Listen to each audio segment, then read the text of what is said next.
Oh, I always enjoy these conferences. I don't know why, because I attend more than 15 a year, I think. No, it's great. I mean, SMI have set up a great environment in which to network. Good morning, ladies and gentlemen, and welcome to SMI's 16th annual Gas to Liquids 2013 conference.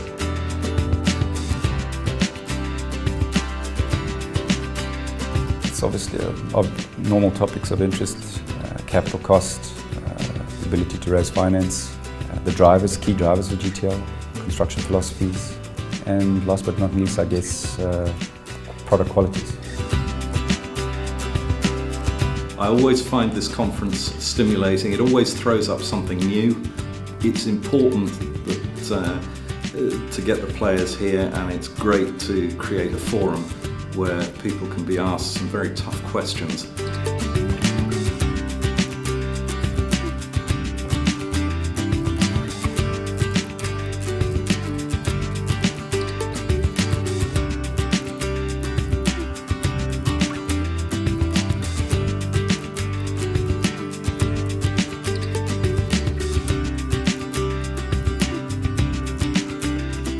And so it's been a good opportunity for us to share our message and to hear what others are doing in the industry.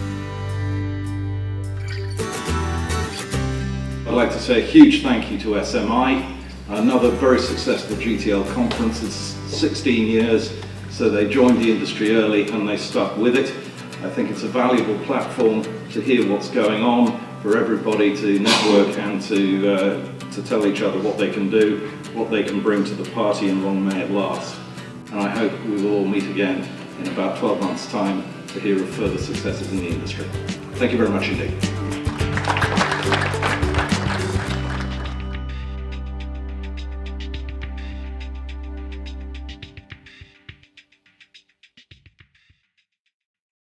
We're here at the SMI Gas to Liquids conference.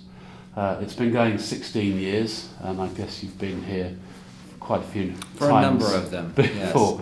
Yes. How useful do you find this event? And at this particular one, what have you heard that you found interesting? Well, these types of events, and this event in particular, they allow you to connect with the industry in a very effective manner, right? I find myself incredibly busy when I come here, and it also, the second main purpose is really to keep a pulse of where the industry is at this point in time. And probably the most encouraging thing right now is seeing the uptick in GTL, that people see it in a different light that they've seen in the past, and particularly the opportunities in North America. Your company, Velocys, has spent a lot of time, effort and money developing its micro-channel gas to liquids technology. When do you expect to reach the first final investment decision on a commercial project? And where is it most likely to be located? So, sooner rather than later. I'd like to say in the coming months we'll be able to reach that point, and I expect it'll be in North America.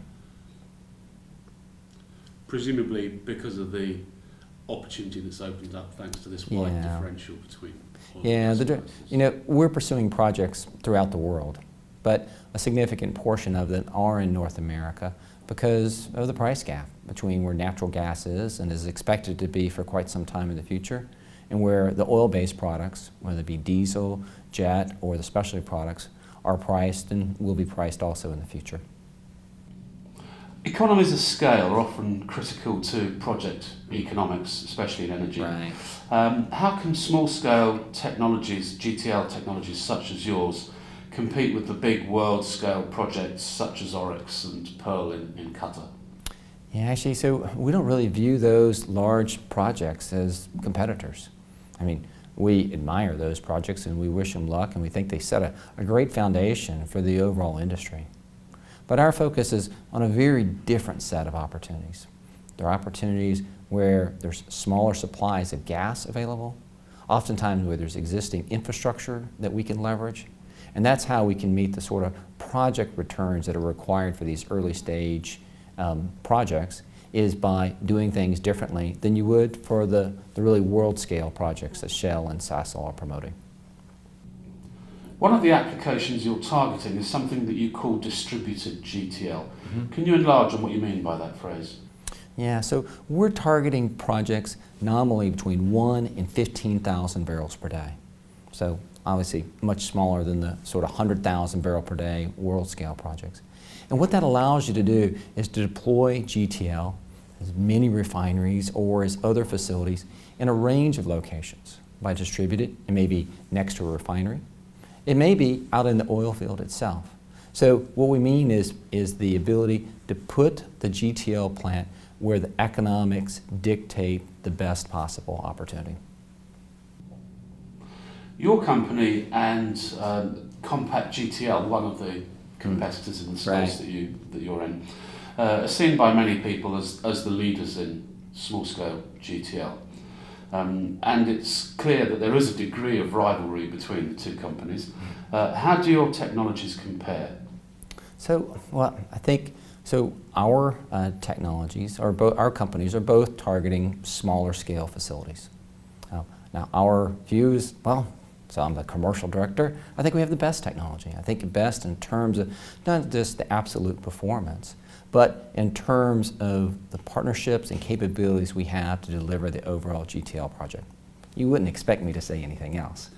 Now, that said, it is a very big market. Some of the statements that have been made in the conference this week indicate that.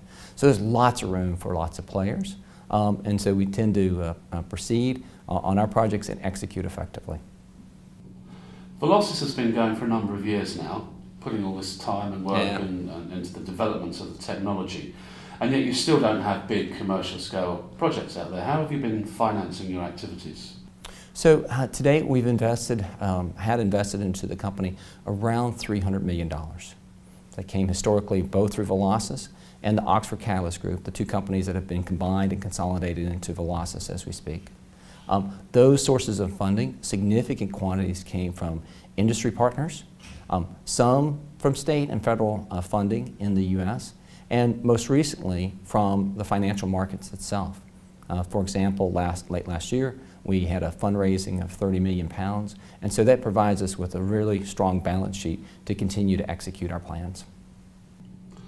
Do you have targets for total installed capacity by a particular date in terms of having sold your technology to people? Say 2020, the end of the decade. Yeah. So we certainly have targets, but Alex, I can't answer that one for you. So. Okay, one final question. How important are technology partnerships to your future success? I think technology partners are key. And that's because what we bring to the table is an innovative and superior Fischer-Tropsch technology. Well, that's just one piece of the puzzle. There are many elements that are going to be required for a successful gas to liquids project. So we're teaming with other technology providers who provide the complementary syngas generation and upgrading system, plus a really strong bench of engineering firms who can pull together all of the elements and provide the integrated solution that the companies who will build, own, and operate the facilities will need. Jeff, thank you very much for talking to us. My pleasure, Alex. Thank you.